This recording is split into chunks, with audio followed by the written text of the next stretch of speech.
कि कौन आगे जाएगा, हिंदुस्तान जाएगा, चाइना जाएगा। हमारी दो शक्तियां हैं जिस पर हमने ध्यान केंद्रित करना चाहिए और विश्व के सामने डंके के चोट पर इन बातों को लेकर जाना चाहिए।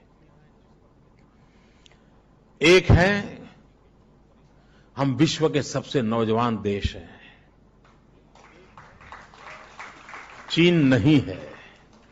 हमारी 65% पॉपुलेशन बिलो 35 है। ये डेमोग्राफिक डिविडेंड जो है, ये हमें चाइना को आगे से आगे जाने का एक बहुत बड़ी शक्ति देता है। अगर हम उस पर ध्यान केंद्रित करते हैं तो हम सारी व्यवस्थाओं को बदल सकते हैं। और दूसरी एक हमारी ताकत है, जिस ताकत को हमें एहसास करना होगा, और वो दूसरी ताकत है डेमोक्रेटिक डिविडेंड। मित्रों, पूरा विश्व लोकतांत्रिक परंपराओं में विश्वास करता है और उसमें हम चाइना से कई कदम आगे निकल जाते हैं। और जब मैं डेमोक्रेसी की बात करता हूं तो जुडिशरी सिस्टम तक आता है। हमारा देश है कि जहां न्याय उस भाषा में मिलता है जो आम आदमी सहजता से उस पर विश्वास कर सकता है। चाइना में न्याय चाइनीज लैंग्वेज में मिलता है और उस ड्राइंग का हर कोई अलग अर्थ निकाल सकता है, वो ऐसी लैंग्वेज है। और इसके कारण विदेश के लोग चिंतित रहते हैं। हम एक एश्योरेंस दे सकते हैं, क्योंकि व्यापार रोजगार में कोई भी डिस्प्यूट हुआ तो जस्टिस चाहिए, ये व्यवस्था हम दे सकते हैं। अगर इन चीजों को हमने बल दिया तो बहुत बड़ा लाभ होता है। और एक बात है जिसमें हम लोगों की कमी है, वो कमी क्या है? देखिए, आज चीन ने बल दिया है स्किल डेवलपमेंट। हमारे देश में पूरी, और आज दुनिया में आप तो भी स्किल डेवलपमेंट की बात करेंगे, यूके की लीडरशिप को सुनोगे वो भी स्किल डेवलपमेंट कहेंगे, ईस्टर्न वर्ल्ड की देखोगे तो वो भी स्किल डेवलपमेंट, हर जगह पे एक चर्चा है। और ये बात सही है मित्रों, हिंदुस्तान अगर इतना नौजवान है तो सर्टिफिकेट से काम नहीं चलेगा। मेरे पास डबल एमए का सर्टिफिकेट हो, ट्रिपल एमए का हो, उससे बात नहीं बनती है, स्किल चाहिए। और भाइयों बहनों, हमारे कांग्रेस के मित्र तो हमें दिन रात अखबारों में गालियां देते रहते हैं। 3 बातों की ओर बल देने की आवश्यकता मैं समझता हूं, और मैं समझता हूं अगर चाइना के स्पर्धा को हम स्पर्धा के रूप में लेना चाहते हैं तो भारत ने अपनी सोच में, अपनी योजना में, अपनी कल्पकता में 3 बातों को मूलभूत रूप से जोड़ना चाहिए। एक स्किल, दूसरा स्केल और तीसरा स्पीड। हम छोटा छोटा करेंगे तो नहीं होगा जी, बहुत बड़ी मात्रा में सोचना चाहिए, बहुत विशाल फलक, बड़े कैनवास पे सोचना चाहिए। ये हम क्या करते हैं, 0.1% आगे जाएंगे, 0.2%, उसी में कभी तो आएंगे 0.001% जाएंगे। यही इससे नहीं होता है जी। बहुत बड़ा सोचना चाहिए और देखना, बहुत बड़ा सोचते हैं। मैंने एक दिन प्रधानमंत्री से मेरी बात हो रही थी, मैंने कहा देखिए साहब, आखिरकार पूरे चीन की चर्चा कहीं नहीं हो रही है। वो भी दिखाते हैं दुनिया को तो सांघाई ही दिखाते हैं, पूरा चाइना थोड़ा दिखाते हैं।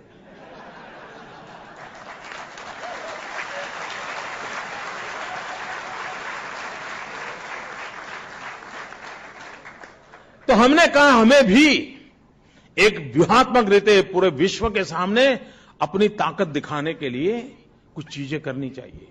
ये 26 जनवरी को हमारे मिलिट्री पावर का शो ऑफ स्ट्रेंथ क्यों होता है? क्या वो हमारी मिसाइल वो विजय चौक से निकले तो ही देश सुरक्षित होता है क्या? वो दुनिया को दिखाने के लिए होता है कि बेटे हम भी दम वाले हैं, इसीलिए तो होता है जी। और हमारे लोग हैं, उनका भी विश्वास बढ़ता है, हाँ हमारे पास ये मिलिट्री पावर है, और इसलिए 26 जनवरी को बहुत बड़ी परेड में हमारी ताकत का दर्शन होता है। उसी प्रकार से बिजनेस वर्ल्ड में भी आवश्यकता होती है। तो मैंने प्रधानमंत्री के कहा साहब एक छोटा सा काम कर दीजिए, Ahmedabad Mumbai high speed bullet train चालू करवाइए। उससे क्या, मैंने कहा दुनिया को हमारी ताकत का परिचय होगा। ट्रेन से वो कोई बैठने के लिए आने वाला नहीं है, लेकिन हम भी कुछ कम नहीं है, वो भी करना पड़ता है जी। अभी मैंने एक सपना देखा है, मैं पूरा करूंगा उसको। मैं एक स्टैच्यू ऑफ यूनिटी बनाना चाहता हूं।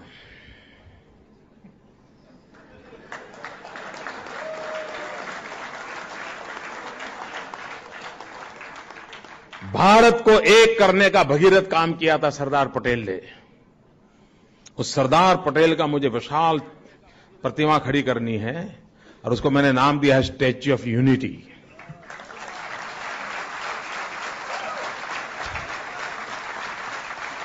और ये स्टैच्यू ऑफ यूनिटी की क्या कल्पना है मेरी? ये जो स्टैच्यू ऑफ लिबर्टी है उससे इसकी साइज डबल होगी। मित्रों, ये दुनिया की सबसे बड़ी ऊंची प्रतिमा होगी, 182 मीटर्स। कोई 60-65 मंजिला मकान से भी बड़े सरदार पटेल खड़े होंगे। और मित्रों, मैं देखना चाहता हूं दुनिया उसके आके चरणों में आकर के बैठे।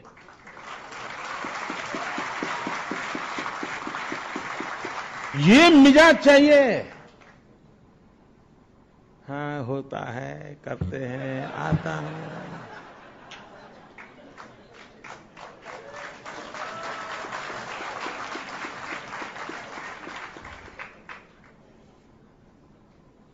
आपके पास समाज के लिए कुछ करने का इरादे भी चाहिए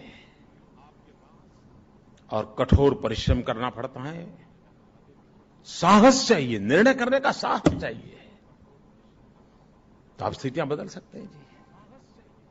हमारे देश में गंगा और यमुना की सफाई के लिए पता नहीं क्या कुछ खर्च नहीं हुआ है और कितने प्रधानमंत्री आकर के गए उससे। हमने एक छोटा सा काम किया, छोटा ही पैच था, साबरमती हमारा रिवर फ्रंट बनाया। किसी समय हमारा साबरमती गंदी नाला जैसा था। आज जाके कोई देखे साहब, हिंदुस्तान में पहला ये प्रोजेक्ट हुआ है, सफल हुआ है और काम ऐसा किया है कि उसका खर्चा निकल जाएगा। हम तो पक्के अहमदाबादी है ना, सिंगल फेयर डबल जर्नी।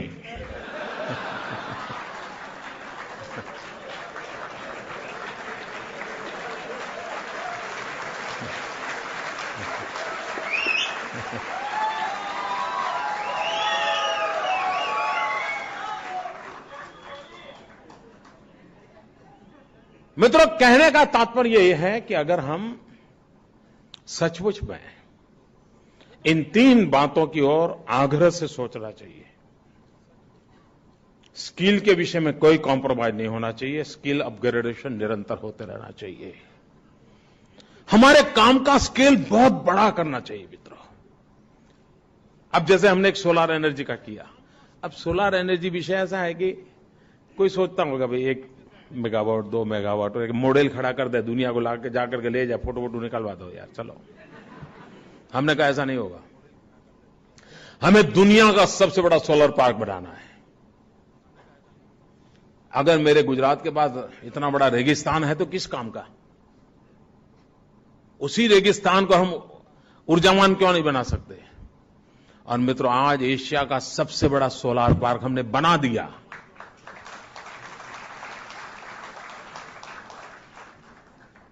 और आने वाले दिनों में जिस गति से हम काम कर रहे हैं, ये दुनिया का सबसे बड़ा सोलर पार्क बनेगा।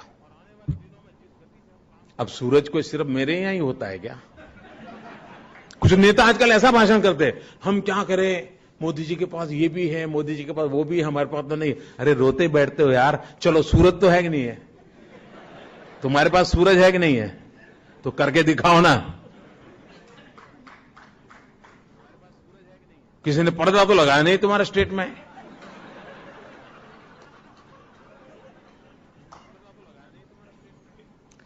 मित्रों, तय करना चाहिए किस प्रकार से काम करना है। दूसरी बात है, पुराने जमाने में एक आदत लग गई, सब कुछ सरकार करेगी। सब सरकार ने कब्जा करने में लगे हुए थे, बैंकों का राष्ट्रीयकरण करो, ट्रांसपोर्टेशन का, पता नहीं क्या कुछ कर दिया। अब उन गलतियों को सुधारा गया, उसको रिफॉर्म कहा गया। ये भी बड़ा कमाल है देश में। तुम कल तक बाईं ओर जाते थे, गलत जा रहे थे, अब राइट ओर आए तो ये कौन भाई तुम्हारी गलत ठीक की तुमने? नहीं कि वो रिफॉर्म किया, पहले ऐसे जाता अब ऐसे जा। नहीं भाई, गलती की थी तुमने। और देश को तुमने 45 साल तक उल्टे रास्ते पर ले गए थे, उल्टे रास्ते पर ले गए थे। अब फिर भी अभी बीच में बम्प आते हैं, स्पीड ही नहीं आ रही है। जब तक हम पब्लिक प्राइवेट पार्टनरशिप मॉडल की अगर नहीं जाते हैं, और मैं तो 3 P की जगह 4 P की वकालत करता हूं, P। सिर्फ पब्लिक प्राइवेट पार्टनरशिप नहीं, पीपल पब्लिक प्राइवेट पार्टनरशिप।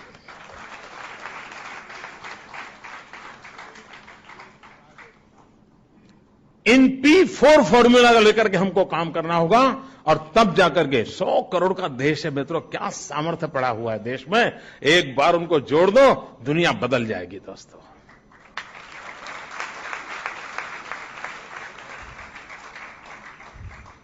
और मैं ये कहने का की हिम्मत इसलिए करना हूं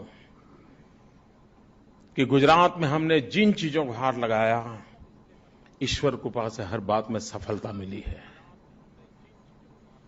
और इससे मुझे लगता है कि अगर कच्छ में हमारे यहां एग्रीकल्चर रिवॉल्यूशन आ सकता है, तो मेरे देश में भी आ सकता है। आयरन ओर न होने के बाद भी हम स्टील इंडस्ट्री को लीड कर सकते हैं, तो सारा देश में भी हो सकता है। लेकिन आज देश तो कोयले में डूबा हुआ है। मुझे तो डर है कि सुप्रीम कोर्ट के हाथ काले न हो जाए।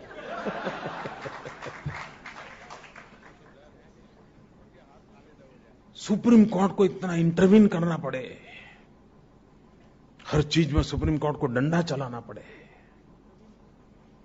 और किसी को किसी पे विश्वास नहीं है मित्रों। देखिए आप, सीबीआई के नाम की माला जपी जाती थी, उस सीबीआई को क्या बना के रखा है आपने, क्या हालत करके रखी है मित्रों। सारी हमारी कॉन्स्टिट्यूशनल जो इंस्टीट्यूशंस हैं, उसको डिग्रेड किया जा रहा है। अगर हम हमारी वैधानिक संस्थाओं को, संवैधानिक संस्थाओं को अगर सामर्थ्य नहीं देंगे, तो मित्रों व्यवस्थाएं खत्म हो जाएगी।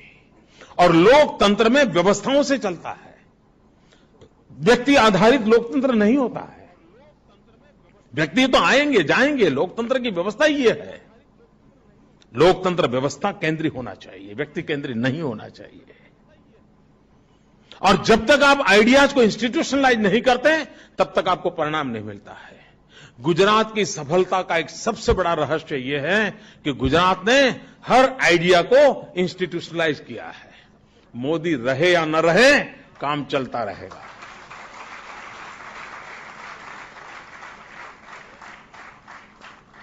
इंडिविजुअल के बीम पर देश नहीं चल सकता। और अगर वो इंस्टीट्यूशनलाइज है, तो उसकी कमियों को भी ठीक करने की व्यवस्था नहीं, उसमें से अपने आप पनपती है। अनुभव रहते, ये इंस्टीट्यूशन जितनी स्ट्रांग बनती जाती है, उतना परिणाम भी ज्यादा अच्छा मिलता है। और ट्रांसपेरेंसी होनी चाहिए। अगर ट्रांसपेरेंसी है, तो परिणाम भी मिलता है।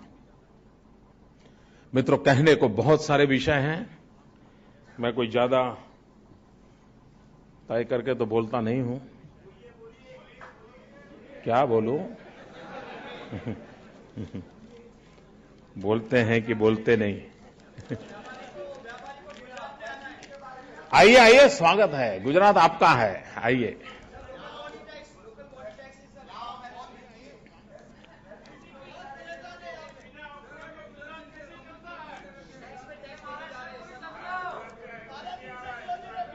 हाँ जी जी जी,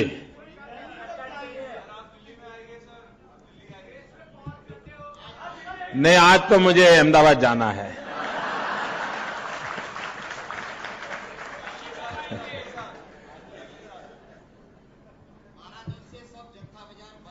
जत्था बाजार बंद है, जत्था बंद है। हाँ, मैंने जाना, मुझे बताया कई लोगों ने, आपके ऑक्टो का कोई झगड़ा चल रहा है शायद। हाँ?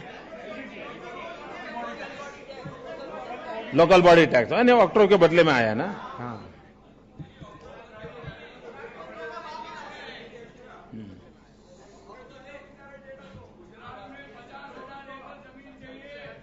सिर्फ वाह वाह, पूरा मुंबई बना देंगे।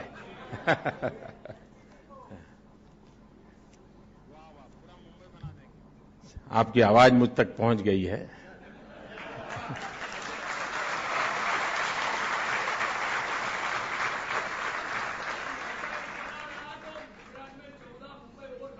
वाह वाह वाह,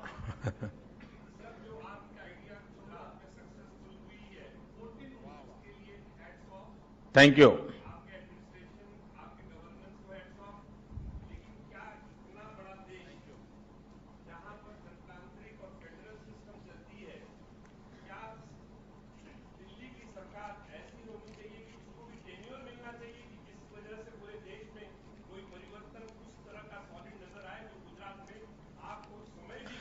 टेन्योर जनता देती है, टेन्योर जनता देती है। आप अच्छा काम करो, जनता टेन्योर देगी। जनता को सब समझ होता है जी, उसके अंदर कोई संविधान में लिखा नहीं होता है। टेन्योर जनता देती है। 2014 में आप करें, हम सब साथ देंगे। क्या?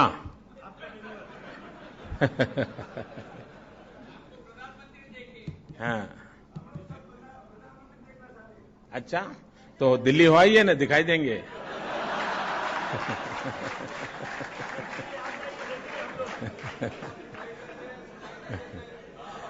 सुनाई दे या न दे, लेकिन दिखाई तो देंगे।